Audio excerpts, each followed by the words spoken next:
Sen ne yaptın az önce? Abuz. Ne yaptın? Abuz. Doğru. İnsan uyurken apış mı yapar? Sen niye apış yapıyorsun? Ha?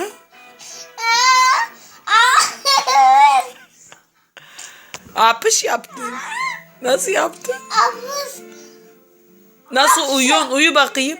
Hayır.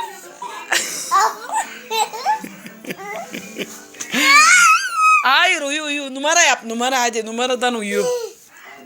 Apış.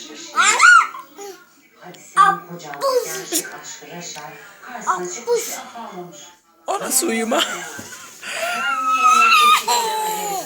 Apış yap. Bir daha yap. Uyuma taklidi yap. Numarası yap. Abuz. Abuz.